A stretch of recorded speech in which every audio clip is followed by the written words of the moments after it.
Creo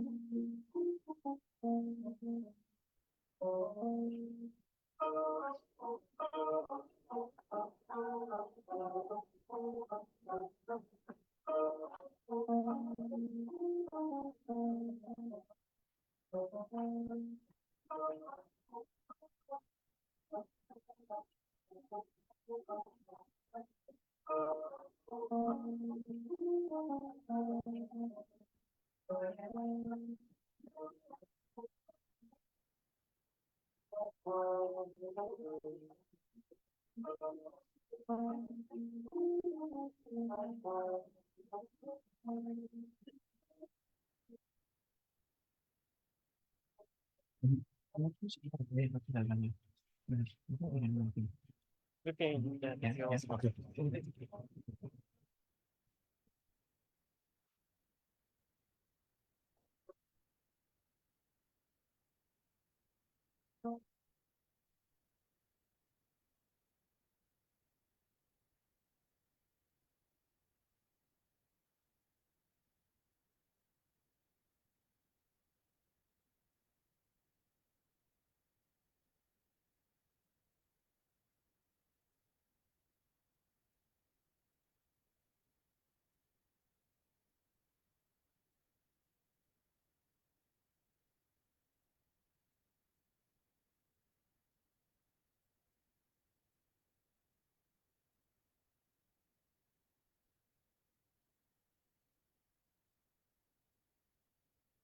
Bueno, buenos días y bienvenidos, bienvenidos todos a la primera plática de este año del Seminario de Divulgación Interdisciplinaria. Y esta vez tenemos el gusto de invitar al doctor Edgar Gasperín García. Él hizo su doctorado en el Queen's Mary University of London. Después hizo su postdoc en Borgoña, Francia. Y ahora está trabajando como postdoc en el Instituto Superior Técnico de Lisboa. Y esta vez nos va a hablar de relatividad matemática.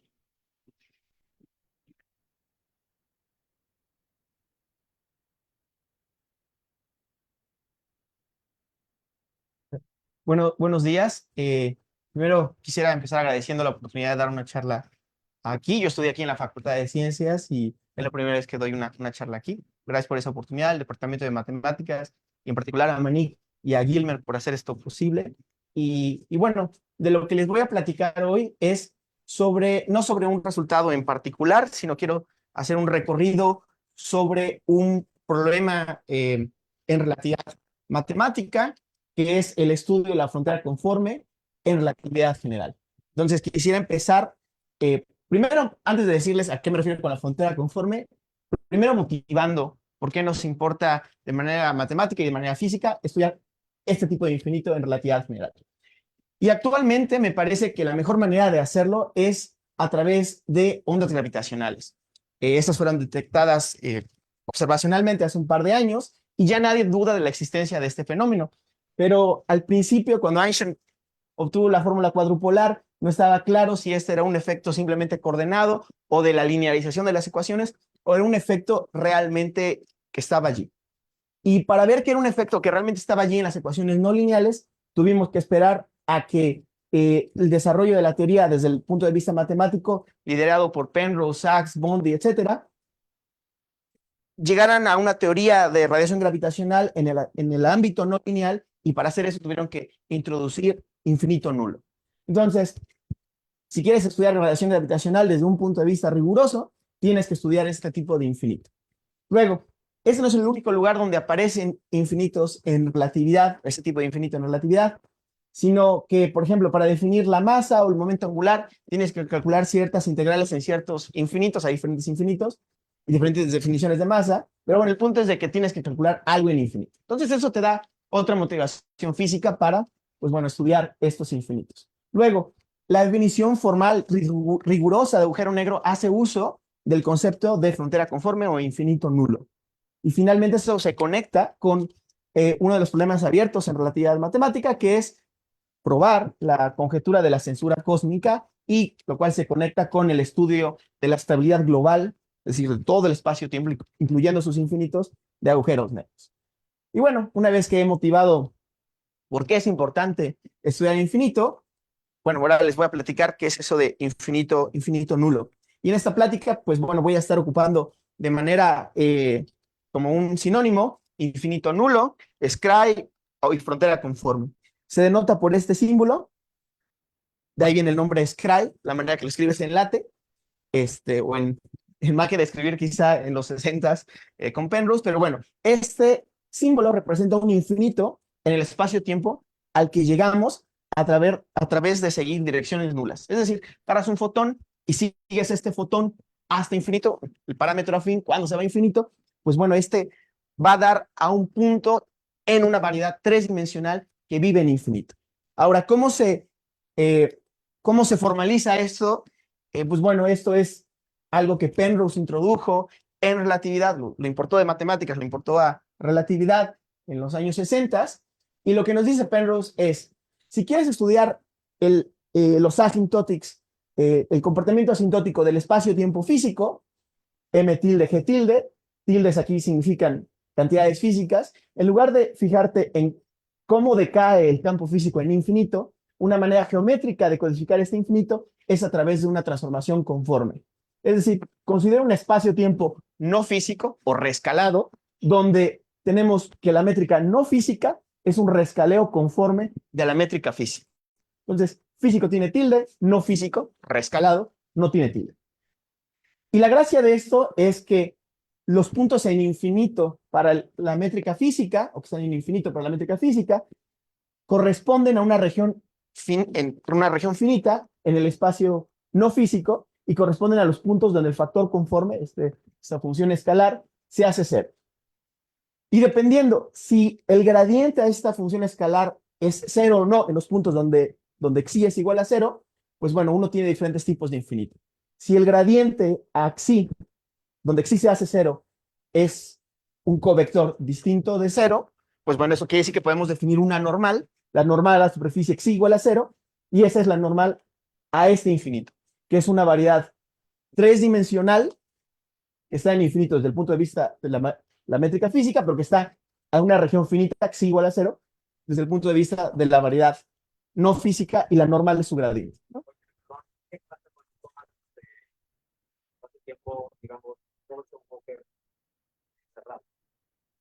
Pues en realidad, o sea, esta construcción es genérica, también la podrías hacer allí. La pregunta es ahí, si, para empezar, aquí estamos asumiendo que el espacio-tiempo va a tener un scry que no sabemos. Hay espacios-tiempos que no lo tienen.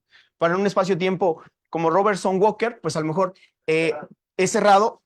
También puede tener la frontera conforme, pero va a ser de tipo, por ejemplo, si lambda es positiva, de tipo espacial, ¿no? O sea, sí puede tener infinito, ¿no? Para Robertson Walker también puedes hacer esta construcción. O sea, supongo que depende del modelo en particular Robertson Walker, ¿no? Pero en general lo puedes hacer. ¿Cómo? S3. Sí, digamos, la parte espacial, sí, lo puedes hacer, sí. Esta construcción, digamos, aquí la estoy platicando para Minkowski, pero bueno, lo puedes hacer para otro espacio-tiempo particular. Pero Minkowski es abierto, ¿no? Sí, pero la parte espacial no vas a llegar a infinito, pero la parte temporal sí puedes llegar a infinito, ¿no? Sí. Entonces, pues bueno, tu scry va a contener esa parte en el tiempo, ¿no? Okay. Entonces, sí, y justamente eso se conecta con lo que ahora les quiero platicar, que los puntos donde el gradiente factor conforme se hace cero, pues ahí no tienes la normal a ninguna superficie, y ese infinito va a ser un punto. Como no es infinito espacial, que en el caso de Robertson Walker, pues bueno, no vas a tener un infinito espacial, pero pues si puedes tener un infinito temporal, puedes tener otros tipos de infinito, ¿no? Entonces, esto es como una receta muy general, que para casos particulares, pues puede ser que tengas todos los infinitos o no. Por ejemplo, hay espacios-tiempos que no aceptan ningún tipo de infinito, que no existe. Pero para, por ejemplo, Minkowski lo puedes hacer, o para otros espacios-tiempos como Schwarzschild de Sitter, etc., lo puedes hacer. Y bueno, entonces esos son los tipos de infinito que hay. Y bueno, ahora lo que les quiero platicar de manera muy concreta es cómo se construye esto para Minkowski, simplemente para tener un ejemplo bien concreto y eventualmente hablarles de algo más general. Pues bueno, el ejemplo paradigmático es Minkowski, cómo se construye la compactificación conforme de Minkowski. Uno empieza con la métrica física, tienen tildes todos, T y R pues tienen rangos infinitos. Aquí no me voy a preocupar por la parte angular, que es la métrica en S2. Y bueno, el truco es, primero hacemos un cambio de coordenadas. Un cambio de coordenadas donde aparece un arco tangente. Y la gracia de esto es que estos rangos infinitos los mapeas a una región finita, pues utilizando el arco tangente, ¿no? Introduce esas coordenadas compactificadas o no físicas, T mayúscula y psi. Y bueno, cuando lo metes en la métrica, pues resulta que te va a dar esto, ¿no? Y el problema con esta métrica, que no es más que Minkowski escrito en estas coordenadas, pues es que este término que aparece acá, este factor, pues bueno, este factor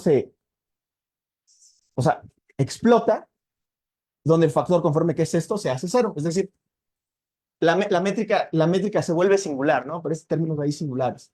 Entonces, el truco es decir, ok, voy a definir una métrica no física o conforme, donde voy a multiplicar por este factor para que me quede aquí la métrica, que es la métrica en un cilindro, en R cruz S3. Entonces, bueno, para Minkowski, la métrica no física es la métrica lorentziana en un cilindro.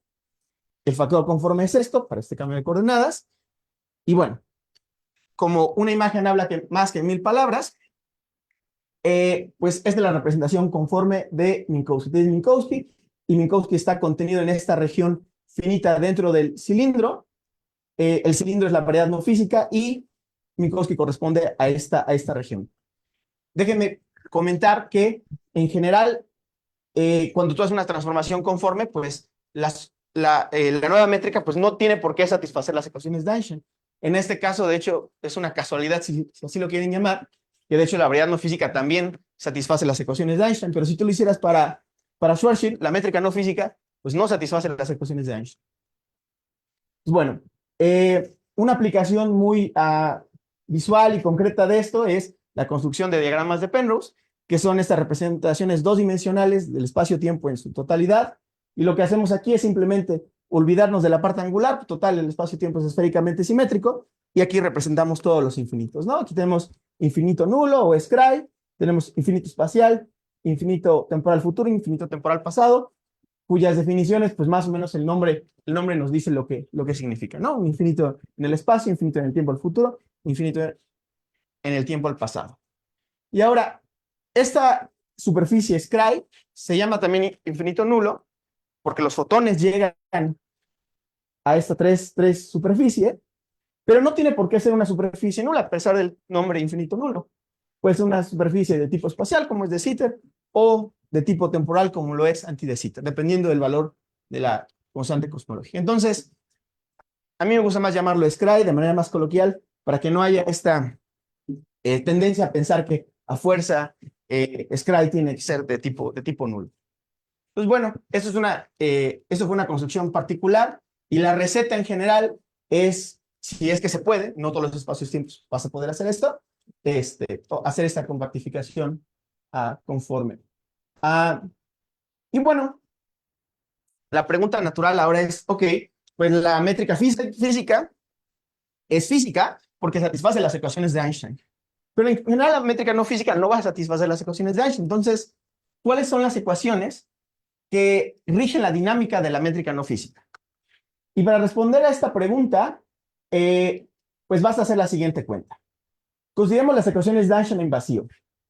Quitamos la materia para que no nos haga ruido, y las ecuaciones de Einstein en vacío nos dicen Ricci físico es proporcional a la métrica física.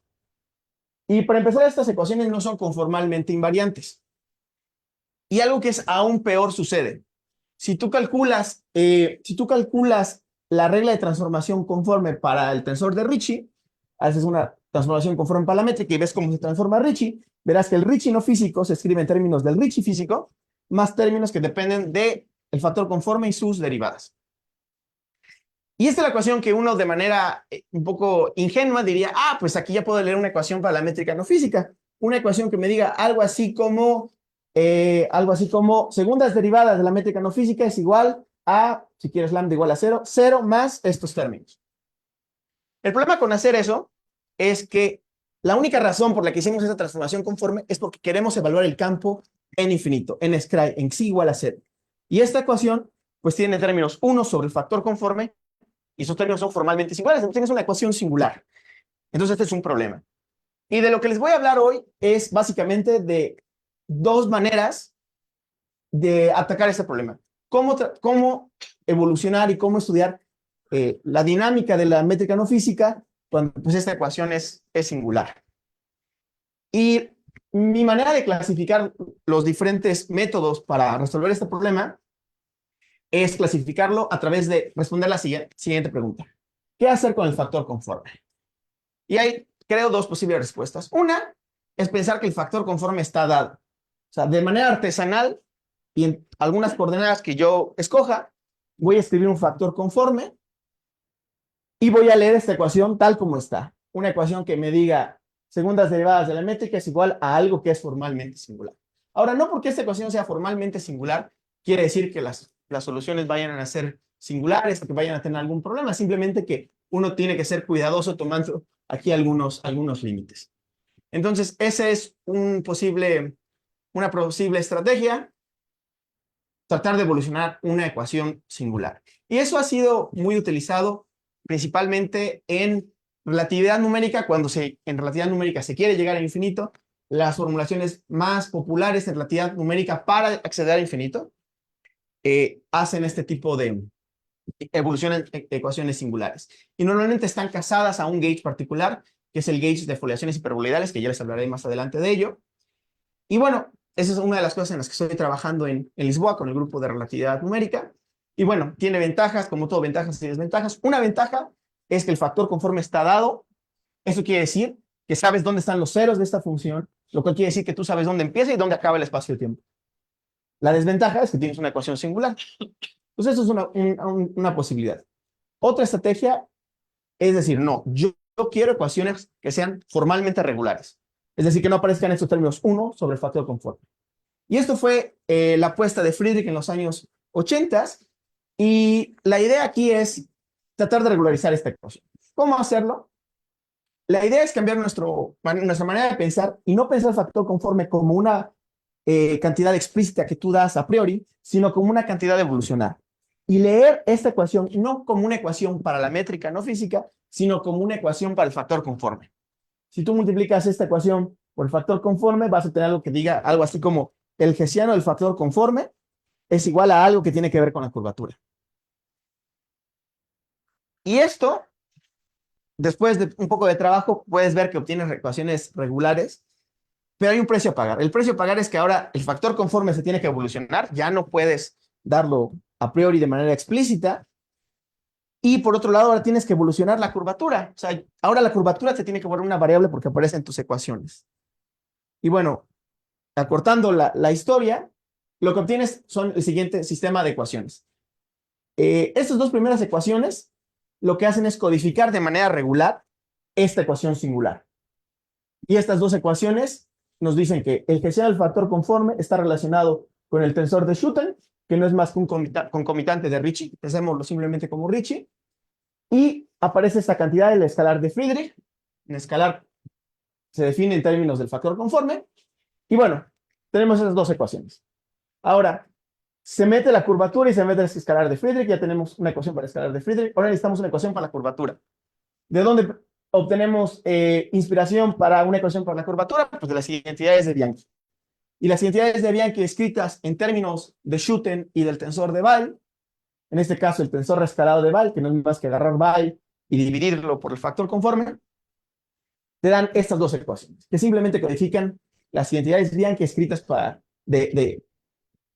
Schouten y para Weyl. Y bueno, lo que codifican estas ecuaciones son las ecuaciones de Einstein en vacío para campos no físicos, es decir, para la geometría de la variedad no física, la variedad conforme. Y bueno, estas ecuaciones son formalmente regulares, es decir, no hay términos 1 sobre el factor conforme, que es lo que queríamos hacer. Pero bueno, estas ecuaciones, como están escritas allí, pues no están casadas con ningún gauge. Aquí no he introducido coordenadas, ni una ampliación, ni nada. Entonces son ecuaciones tensoriales. Si quieres escribir un problema de valores iniciales, pues bueno, tienes que elegir un gauge. Y bueno, puedes transformar estas ecuaciones en, ahora sí, ecuaciones de verdad de EDP y poner un problema de valores iniciales. Y hay diferentes maneras de hacer la reducción hiperbólica, pero en cualquiera de estas opciones, se ve desde esta ecuación que el precio de la regularización, uno de los precios a pagar, era que tienes que evolucionar el factor conforme. Y como les decía, eso es algo bueno porque regularizaste las ecuaciones, pero malo porque pues, no sabes dónde se hace cero a priori y no sabes dónde termina el espacio-tiempo. Solo lo sabes a posteriori. Tienes que resolver la ecuación para saber dónde se hace cero. Y desde un punto de vista tanto analítico como numérico, pues te gustaría probablemente saber dónde empieza y dónde acaba el espacio-tiempo. Antes de hacer cualquier evolución, dónde empieza y dónde acaba. Y aquí solo lo sabes a posteriori. Y bueno, resulta que para solucionar este problema, existe un gauge muy particular que se llama el gauge de geodésicas conformes, que de nuevo el nombre es un poco malo porque no son las geodésicas del espacio-tiempo conforme, son otras curvas, que resulta que cuando adaptas el gauge a estas curvas, trivializas esta ecuación y puedes resolverla de manera explícita. Y la resuelves de manera explícita, lo cual te dice que cuando adaptas tu gauge a estas curvas especiales, el factor conforme adaptado a estas curvas va a ser una función cuadrática a lo largo de, en términos de este parámetro tau, que no es más que el parámetro a lo largo de estas curvas. En el caso, por ejemplo, del cilindro de Einstein, estas geodésicas conformes es algo muy simple, son estas curvas verticales. Y bueno, en este caso, pues resuelvas el problema de saber dónde va a estar tu frontera conforme antes de hacer cualquier evolución. Sabes explícitamente el factor conforme. Hay un problema con esto. El problema es que, bueno, tienes que aumentar la tecnología, las ecuaciones se escriben en términos de conexiones de Weyl, pero eso no importa. La parte que da un poquito de dolor de cabeza aquí es que esto es un gauge no muy explícito, es decir, este pullback que normalmente nos comemos en relatividad al escribir una transformación conforme, pues que nos dice la transformación de coordenadas entre las coordenadas físicas y las no físicas, están escritas en términos de las geodésicas conformes. Es decir, si tú quieres hacer el cambio de coordenadas, que en el caso de Minkowski pues era bien explícito, pues aquí no lo vas a poder escribir de manera tan explícita. Lo que vas a poder hacer es escribir las ecuaciones geodésicas conformes, tener un sistema de ODEs, y si resuelves estas ODEs, pues ya vas a poder escribir esto de manera explícita. Entonces es como que la desventaja. El gauge se vuelve un poquito más abstracto. Ok. ¿Para qué nos sirven estos métodos? Pues bueno, resulta que en el 86, utilizando estas ecuaciones, Friedrich mostró por primera vez en relatividad el primer teorema sobre estabilidad global no lineal. Y esto lo hizo para el espacio-tiempo de De Sitter. Y este resultado nos dice que si tú tomas datos iniciales en una superficie de Cauchy para el espacio-tiempo de De Sitter y lo perturbas un poquito, donde perturbarlo un poquito es que la perturbación es pequeña y cierta norma de Sobolev, al evolucionar estos datos iniciales, la solución evolucionada al perturbada no se va a alejar mucho de la solución referencia. Es decir, tú evolucionas algo perturbado y la perturbación en el tiempo no se va a ir muy lejos de la solución referencia. Y de manera visual, lo que eso quiere decir es que existen soluciones en las ecuaciones de Einstein que a lo mejor no podemos escribir de manera explícita, pero este teorema nos dice que son soluciones que tienen la misma estructura asintótica que el espacio-tiempo de De Sitter. Es decir, tiene una frontera conforme que es de tipo espacial, son geodésicamente completos, es decir, se ven muy similares a De Sitter, pero son perturbaciones no lineales pequeñas de De Sitter.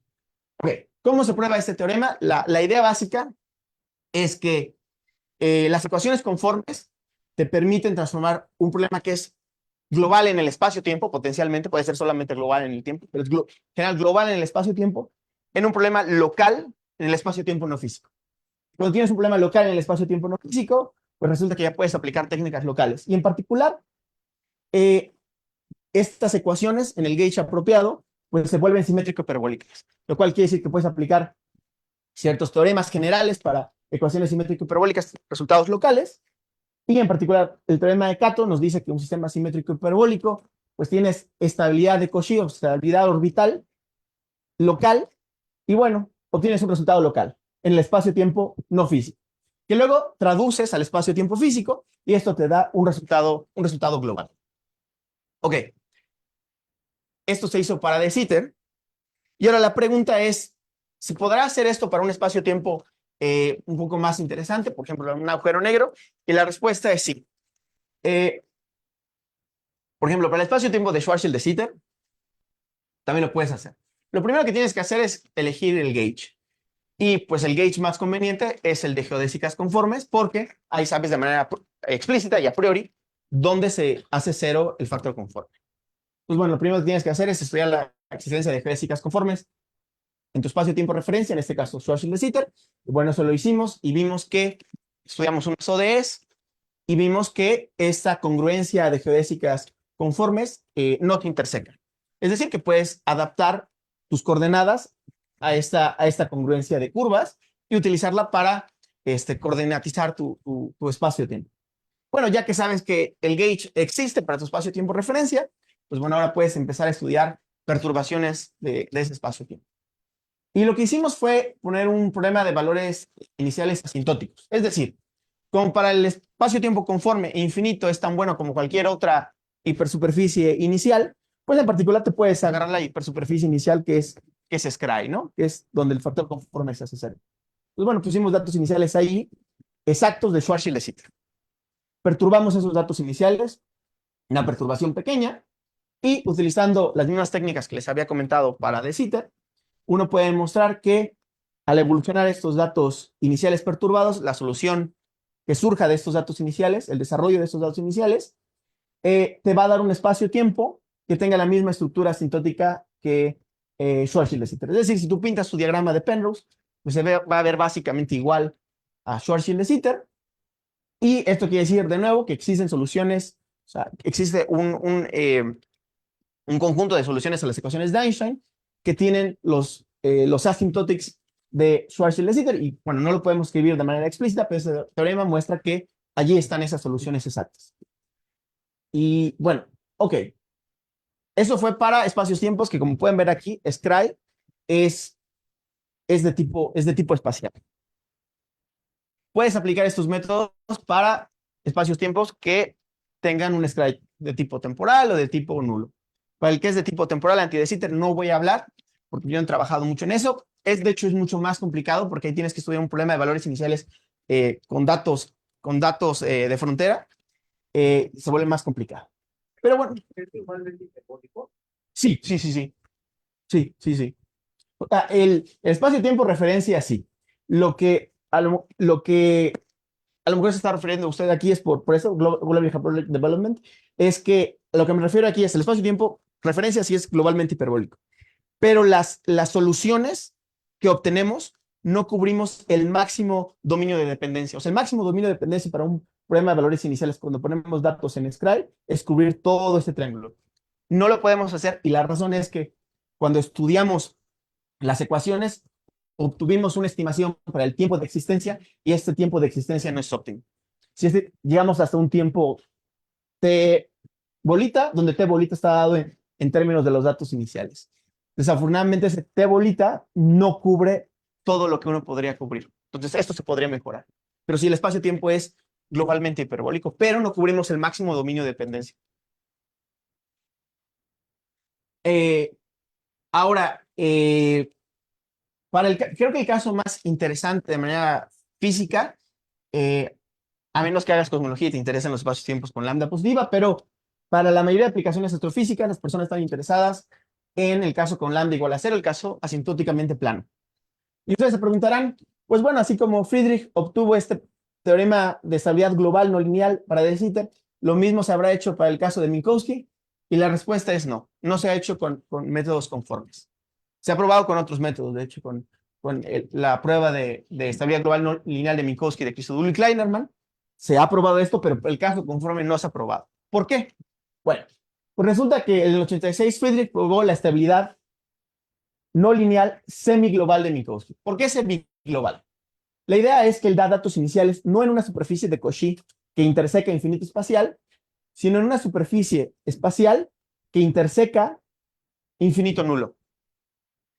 Entonces da datos iniciales allí, exactos de Minkowski, los perturba, evoluciona y obtiene este pedacito del diagrama de Penrose, desde el hiperboloide hasta infinito temporal futuro.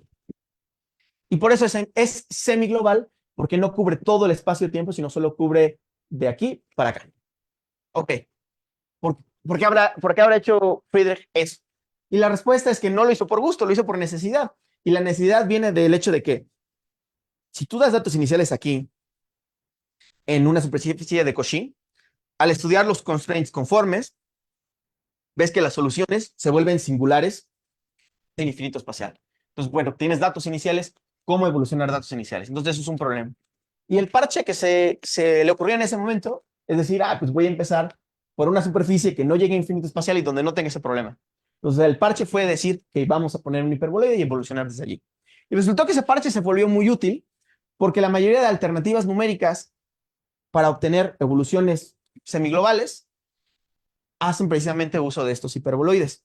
De hecho, hay alternativas numéricas a las ecuaciones conformes y son alternativas porque no utilizan las ecuaciones conformes y creo que usualmente no se utilizan las ecuaciones conformes porque cuando tú ves estas ecuaciones, poco se parecen a las ecuaciones de Einstein en su formulación tradicional.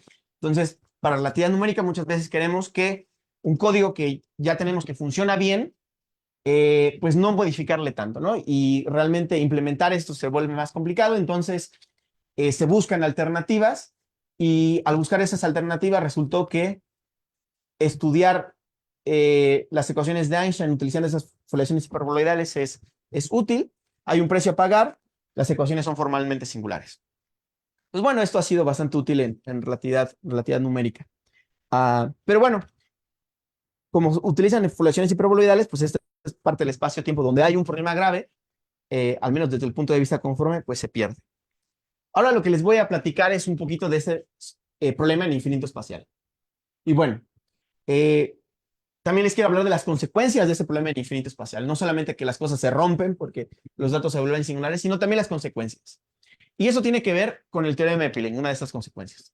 El teorema de Pilling, clásico de Penrose, Sachs y Bondi, nos dice que si tú asumes que el espacio-tiempo lo puedes compactificar de manera suave o con muy alta regularidad, entonces la curvatura codificada a través de los escalares de Weyl decae como potencias enteras de 1 sobre el parámetro fin a lo largo de geodésicas nulas. Es decir, si tú vas sobre una geodésica y te vas aproximando a Scri, pues la curvatura va a decaer de manera muy precisa en términos de 1 sobre ese parámetro afín. De tal manera, cuando ese parámetro afín se va a infinito, pues tu curvatura se hace cero, ¿no? Entonces, no solamente se hace cero, decae de una manera muy específica. Y pues bueno, ese teorema está bien, es un teorema, obviamente no tiene ningún error, pero la crítica es que tiene una suposición bien fuerte. Y esa suposición bien fuerte es que está asumiendo que el espacio-tiempo puede ser compactificado de manera suave. Entonces, estás asumiendo algo de la solución. Y bueno, resulta que utilizando las técnicas conformes y el cilindro en infinito espacial, uno puede mostrar a través de expansiones asintóticas que si tú das datos iniciales que son muy, muy bonitos o muy sencillos, por ejemplo, datos inclusive no físicos, ¿no? Vamos a asumir que los datos iniciales son analíticos cerca de infinito espacial, es algo bien fuerte. Pues bueno, aún en ese caso, que es el caso más sencillo, resulta que cuando tú evolucionas los datos iniciales, haces expansiones asintóticas de la solución, pues los escalares de Weyl ya no decaen como potencias enteras de 1 sobre el parámetro fin, aparece un término logarítmico. Es decir, el campo decae de manera más lenta, lo cual también la gente lo frasea como diciendo que Scri no es suave.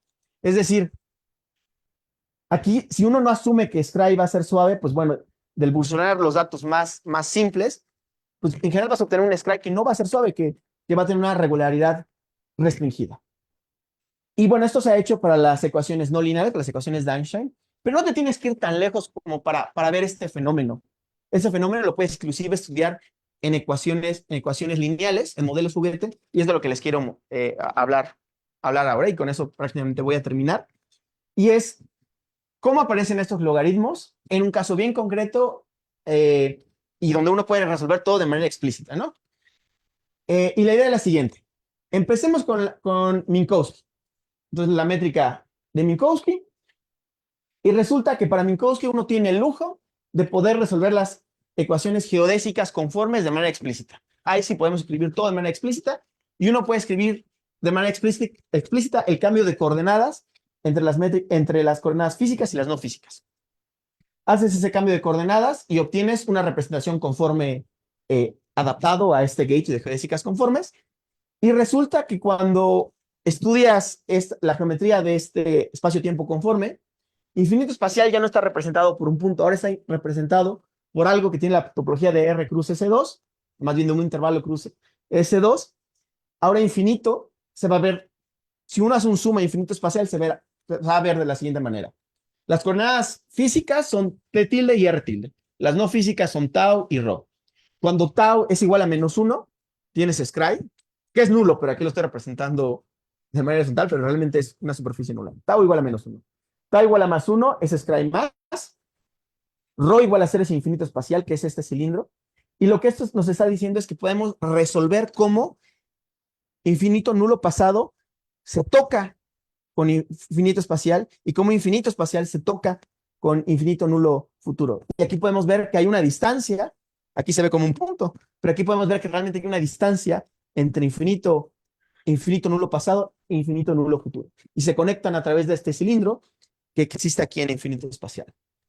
Entonces puedes poner un problema de valores iniciales acá, en esta superficie de Cauchy, y evolucionar hacia el futuro o hacia el pasado. Y sobre este background particular, uno puede estudiar ecuaciones juguete, modelos juguete. Los modelos más utilizados ha sido, por ejemplo, la ecuación de spin 2, que no es la manera, más que la manera de Penrose de escribir gravedad linearizada. Normalmente gravedad linearizada no se escribe así, pero Penrose la escribe de esta manera, es equivalente. La ecuación de spin 2 o la ecuación de spin 1, que no es más que las ecuaciones de Maxwell escritas de manera spinoriana. Pues estas dos modelos juguete se han estudiado con este background, pero un modelo juguete aún más sencillo que uno puede estudiar es la ecuación de onda. Cuando tú ves la transformación conforme del D'Alembertiano, pues vas a ver que no se transforma de manera homogénea el D'Alembertiano. Aparece el escalar de Ricci allí. Bueno, pues resulta que aquí en este background, el Ricci no físico, que en general no va a ser 0, en este caso sí es 0. Entonces tienes que el Ricci físico es 0, el escalar de Ricci físico es 0, y el escalar no físico de Ricci es 0. Entonces, ahí sí que la transformación entre el D'Alembertiano físico y el no físico es homogéneo. Eso quiere decir que tú puedes estudiar soluciones a la ecuación de onda física a través de estudiar soluciones a la ecuación de onda no física. Y ustedes dirán, ¿para qué nos sirve esto si ya sabemos cómo escribir las soluciones de manera exacta de la ecuación de onda física? Pues bueno, para lo que nos sirve es que al estudiar la ecuación de onda no física podemos hacer un zoom cerca de infinito espacial. Y eso es lo que vamos a hacer ahora. Estudiar la ecuación de onda no física. ¿Cómo se escribe la ecuación de onda no física? Pues en términos de tau y rho se ve así. Derivadas de tau, derivadas de rho, el laplaciano en S2, no nos va a importar. Noten que hay este factor, tau cuadrado menos 1. Eso quiere decir que la parte principal de esta ecuación, pues bueno, pierde rango, ¿no? En tau igual a 1 y rho igual a 0, las cosas se rompen. Es decir, tienes una ecuación singular. Si divides todo por tau cuadrado menos 1, pues bueno, tienes un 1, pero aquí vas a tener un término singular. Entonces tienes que lidiar con una ecuación singular. Ok. Pues no es sorprendente, uno hizo un zoom cerca de infinito espacial, uno tendrá que pagar el precio. Y el precio es que la ecuación se vuelve singular. Ahora, que la ecuación sea singular no quiere decir que no pueda resolver esta ecuación. Y en particular, lo que uno puede hacer en este modelo es, de hecho, resolverla de manera explícita tomándose un ansatz. Y aquí déjenme decir que estoy siendo un poco bastante hipócrita porque estoy tomando un ansatz. Estoy diciendo algo de la solución. Y lo que uno debería hacer es solamente decir algo sobre los datos iniciales y a partir de esas suposiciones de los datos iniciales obtener la evolución y decir algo de la evolución. Pero bueno, para este modelo juguete, tomemos este ansatz y veamos qué tan lejos podemos llegar. Tomamos un ansatz donde hacemos separación de variables, como en math o en PhET. Separamos la dependencia en tau, la dependencia en rho y la dependencia angular. Para la dependencia angular, usamos los armónicos esféricos. Para la dependencia en rho, hacemos una expansión en serie de Taylor cerca de rho igual a 0. Es decir, estamos interesados en la solución cerca de infinito espacial.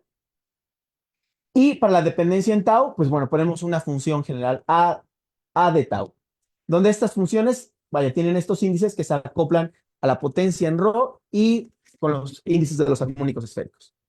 Entonces, en particular, estamos asumiendo que la solución, los datos iniciales, pues van a ser analíticos. Ok, pues resulta que si agarras este ansatz y lo enchufas aquí, obtienes un sistema de ODS para estas funciones A de tau que puedes resolver de manera explícita. Y lo resuelves de manera explícita y resulta que para la mayoría de space y Ls cuando L es menor a P, la solución a la ecuación, a la ODE que te sale de este proceso es una ecuación que se conoce, la ecuación de Jacobi. Las soluciones son los polinomios de Jacobi que los puedes escribir. Bueno, lo que es más interesante es que cuando tú pones P igual a L, es decir, para el armónico más alto, para un orden fijo en esa potencia de ρ, la solución te aparece un logaritmo. Y las soluciones se ven más o menos como de ese estilo. Entonces la solución se va a ver algo así como una constante, por ejemplo, para la A000. Se ve una constante más otra constante que multiplica este logaritmo. Y aquí puedes ver que el campo no físico, pues bueno, pues se va a volver singular en escala menos y en escala más. Y ahora lo que es bonito de esto es que puedes escribirlo de manera explícita. Es más, yo siempre pienso esto como un ejercicio de magia. Este es un ejercicio que puedes escribir todo de manera explícita y utilizar funciones especiales para resolver las cosas de manera explícita. Y en este modelo juguete pues, podemos darnos el lujo de hacer esto. Y es más, podemos ver cómo se relacionan estas constantes que aparecen aquí, estas constantes de integración, con los datos iniciales. Y esto quiere decir que puedes ver cómo datos iniciales especiales van a matar estos logaritmos. Uno puede escoger datos iniciales donde esta constante sea 0, desaparezca este logaritmo y obtengas una expansión que se vea como el peeling, donde tengas potencias enteras, puros polinomios. Entonces, este es el juego que uno intenta hacer en este tipo de investigación. ¿Cuáles son los datos iniciales especiales que me van a dar peeling o que me van a dar un comportamiento particular y cuáles son esos otros datos que me van a dar un comportamiento distinto? Y aquí lo puedes hacer de manera explícita. Es más, te puedes dar el lujo de calcular cargas asintóticas como lo son las cargas de BMS o las constantes de Newman-Penrose de manera muy explícita en términos de datos iniciales. Puedes calcular cargas asintóticas aquí en Scry en términos de los datos iniciales.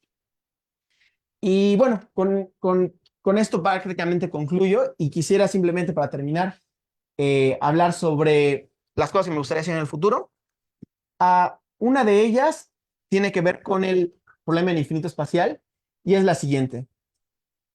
Estas expansiones que se obtuvieron acá son expansiones formales, es decir, no hay una prueba de EDPs rigurosa, las estimaciones de energía que nos digan que las soluciones no lineales de veras corresponden a esto. Se hizo una expansión asintótica y los términos de orden superior los tiramos a la basura. Pues bueno, una cosa que me gustaría hacer es formalizar esto desde un punto de vista riguroso de EDPs, no tirar los términos de orden superior a la basura, controlarlos a través de estimaciones de energía. ¿Cuál es la dificultad? Que así como esta ecuación modelo, pues va a haber, la ecuación se vuelve singular. Y eso quiere decir que los métodos estándar en relatividad matemática para obtener estas estimaciones de energía se rompen. Entonces tienes que hacer algo distinto.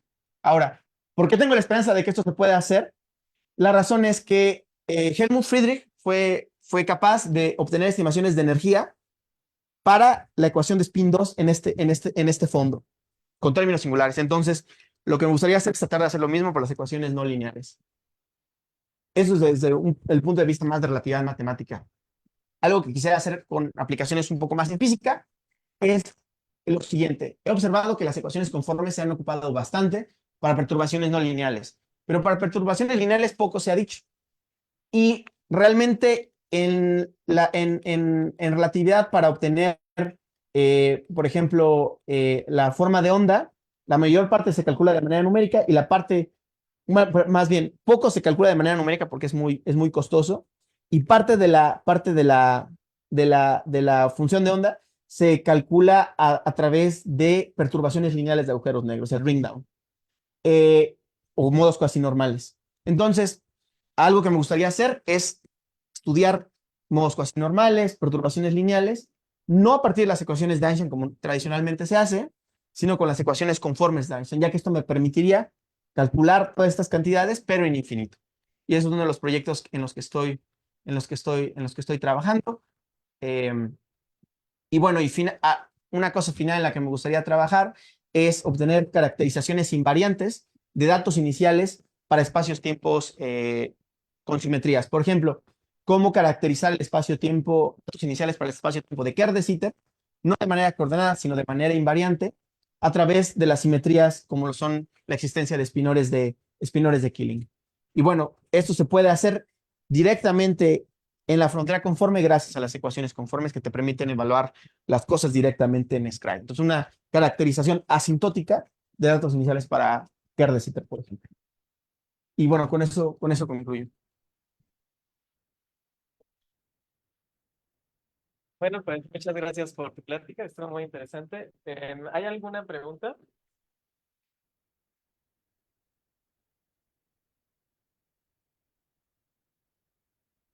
Hola, muchas gracias por la plática, esto es muy interesante. Yo tengo una pregunta medio así básica. Sí, sí, bueno, son dos, digamos. Una es, ¿qué tan sensible es toda esta teoría si el cambio conforme, por ejemplo, es poco regular, digamos, Lipschitz o el EP, algo así, Sí, sí, digamos, lo que no es sensible cuando ya estudias el problema de valores iniciales, ahí sí que va a importar eso. Pero a nivel formal de las ecuaciones, pues aquí no hice ninguna suposición de regularidad sobre el factor conforme. El factor conforme puede ser tan irregular como quieras, porque aquí no estoy asumiendo nada realmente del factor. Bueno, derivable. sí, exacto. Sí, exacto. Aquí no necesito derivar.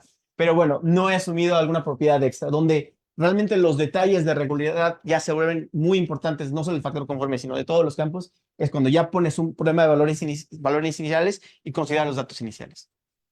En términos físicos, ¿esto podría ayudar, digamos, a quitar la regularidad al factor conforme para tener ecuaciones?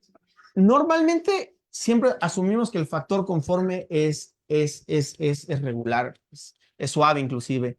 Eh, lo que tiene un poco más de relevancia física es si la métrica va a ser, por ejemplo, analítica, que es una suposición bien fuerte que físicamente no tiene por qué serlo, ¿no? O sea, digamos que es físicamente admisible.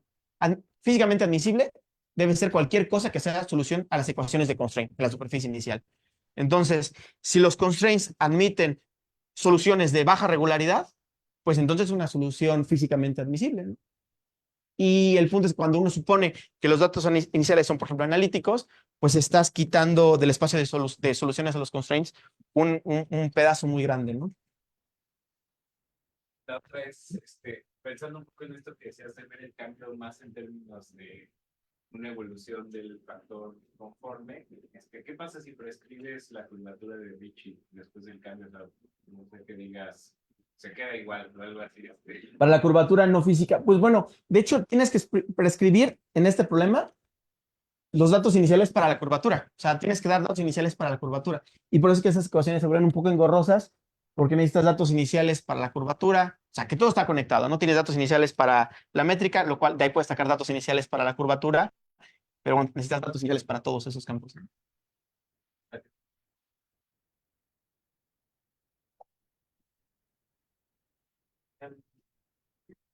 ¿Otras preguntas? Es algo de los montos de lo normal. ¿Qué es exactamente lo que tienes ahí?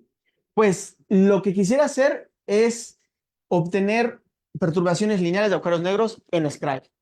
Y una aplicación particular es obtener modos cuasi normales.